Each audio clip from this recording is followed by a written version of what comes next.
Okay, we're on part 2 now. We're in the middle of game 1. I apologize for that. I didn't want to drop too many frames for you guys, as I don't know how the audio bugs out. But literally, we're like right back in the game now. I do apologize for that. But yeah, we still have the 2 viewers that are still walking us. Oh, hi guys, they're saying once they had me on the server, feel free to say so. But yeah, double cans are going to be coming up right now, and a lot of links. So. Well, it's going to be interesting. I mean, Corsair are going to be out, and what I think, okay, he's getting +1 right now. He's getting +1. That's really, really good for his air. That's definitely up with the Mutalisk here, but he has Scourge. So, I mean, not to say that Blade could really do much, but what I was saying, though, is we really kind of need a counter push onto the third base. Like, right when these Mutalisks come out, we want to see these Zealots just go straight up to that.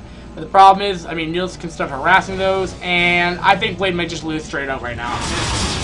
He has 3 Corsair, so we'll see how effective these are. He needs to Scourge dodge effectively, and he needs to wait for that +1 to finish. But, I mean, he has a lot of cans up, so Blade has that one thing going for him right now. Niels are going to be trying to find a spot, and going to be starting taking in, just damaging Corsair, but they do have +1 armor just by themselves, though.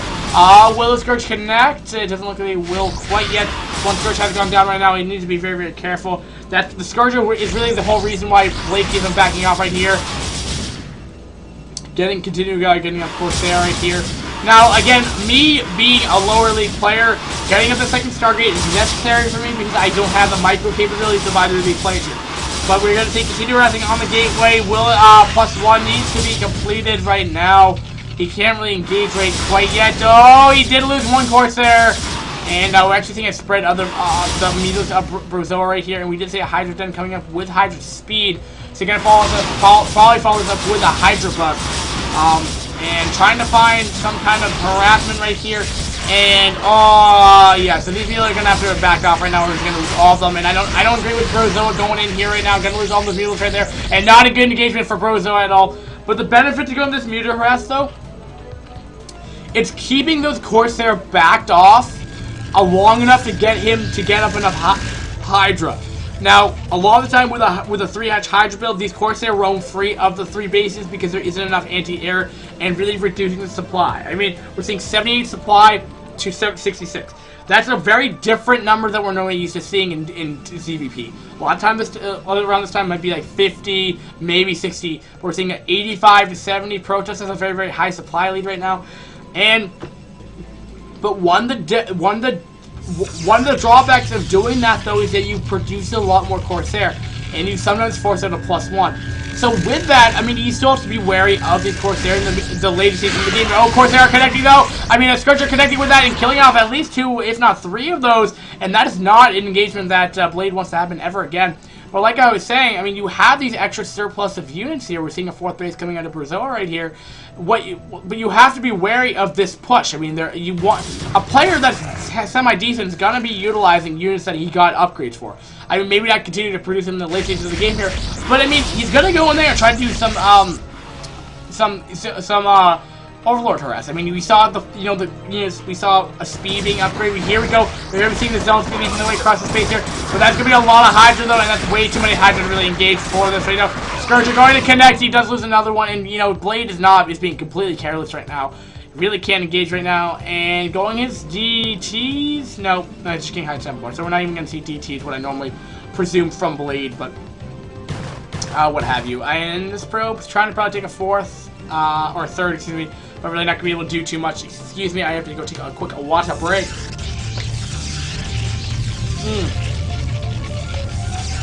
I have no idea why my stream's going in and out, guys. I do apologize. It is quite silly. It's very quite silly. As my router's being really dumb right now. But here we go. The Hydra West is going to be coming up right now. And we'll do enough damage. He doesn't have Storm.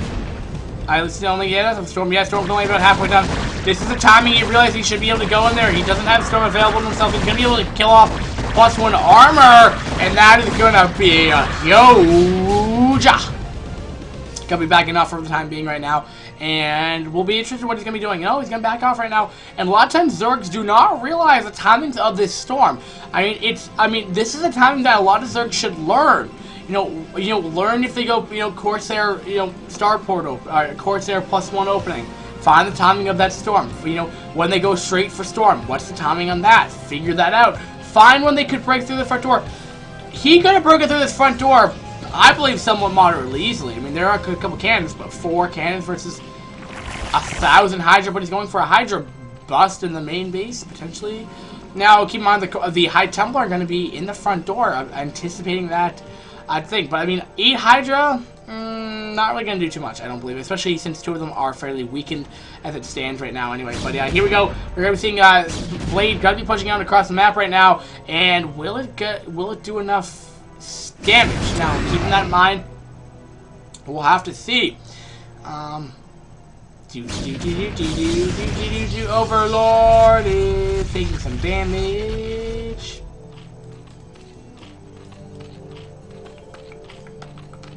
And Lurker's gonna be morphing right now. So going for a Lurker bust. Hydra have landed in the main base here. Only 4 Zealots are gonna be coming in here. Gonna be instantly loading them up. Not even losing a single Hydra. Nice quick express pickup right there. And I always love the like dropping noise of the Overlords when they drop them. It's like a gooey noise. I don't know why. It's a pretty cool noise though. And Storm would be waiting for the Hydra right when they come down, so that drop's really not going to do too much.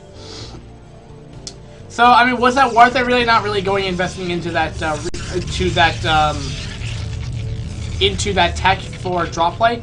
Now, if this goes on to the late stages, drops could be utilized, and we're going to be seeing it again. Here we go. We're going to be seeing that the first two and the stimulator is going to be completely ready for a big drop. Yep, it's going to be pulling away right now, and yep, first 2, and like I said, the steam stimulator is going to be able to do a lot of damage here. We're going to see a counter push coming over here, but the main base is going to be stopped by a single Lurker. Does he doesn't even have a robo facility out yet? He's just starting to get set up for a robo facility. So his third's pretty much worthless right now. He can't do anything. On the high ground, he really can't do anything about it, as the cannons aren't even killing off the Lurker right now. As they keep in mind, they're on the low ground, so they do have that missed chance of going on right now. Now, something was happening over here, which I'm trying to remember. Its third is doing some heavy damage from that single Lurker. Wow, 146 supply coming out compared to 139. So we're seeing a pretty big difference between these players right now. And, I mean, Brozoa is playing this very, very well. Salvation Army, I believe it's ranked 3 right now in their Division B1, so I don't know why I'm going like 3 seconds of just not uploading frames. But yeah, this is exactly why I'm not going to be doing. He's going for another drop right here. And I guess I do apologize for the stream being really kind of stupid today. I can't tell you why. I wish I could tell you why, but it's being stupid and I can't. I wish you know, like, I'm literally bringing up a couple frames, but I'm actually dropping frames every time I'm uploading them. So, I guess just 30 FPS is not going to work tonight, but it normally does. But because our brother's using his computer, but here we go, a drop. Brazil is going to be attacking this, or no, excuse me, Blade's going to be attacking this 4th base here. It looks like the hatchery will go down, but at the cost of this entire army right here. Probably just trying to make sure that there won't be any kind of, I think that was effective. I think that was definitely going to stop the mining for quite some time right there. But the problem is, cost effective, yes. You know, can he afford to do that? Maybe, maybe not. I mean, now we're going to see a huge counter push going out of Brozoa here, and I feel like with these Lurkers here, it's going to be too much. Storm going down, storming not even a single Lurker right there. And I don't know, I mean, we're seeing a 4-base third. About pretty crazy stuff. Oh my god. And, yeah. Yeah, this base is actually just dying very, very slowly. So, Blade is consistent off a 2-base, so we need to see a 2-base timing push, which he's doing. 134 supply to 166, so we're seeing good macro coming out of Brozoa right here.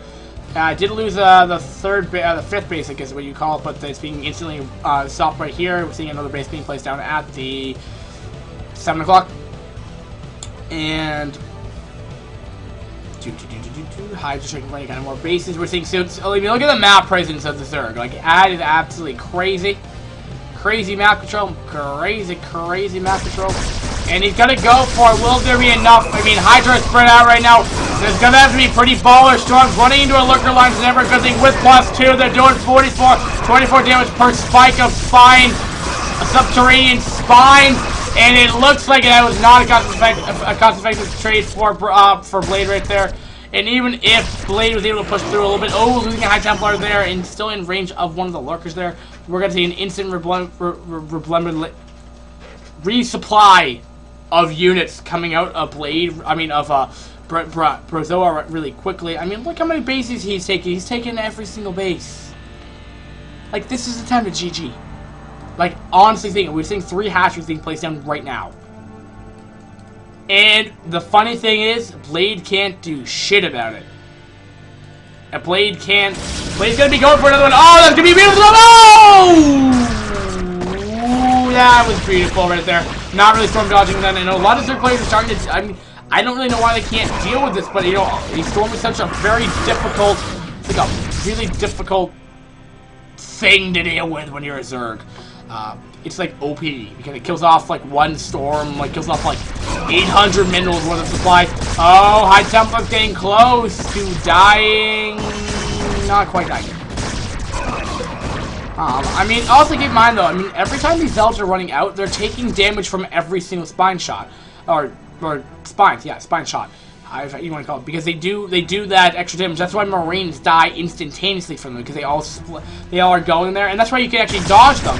You can actually dodge that spinal attack. But here we go, and more stuff's gonna be coming in here, but they're in the lurker line, and they're gonna be doing so much damage to each other right here.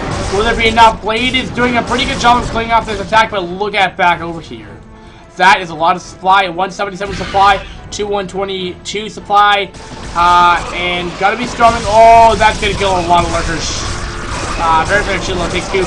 But we'll be instantly killing this off as there's really nothing he can do. Even choking the third base with this, just as ballsy he can do that. But yeah, we'll ultimately die and lose this hatchery.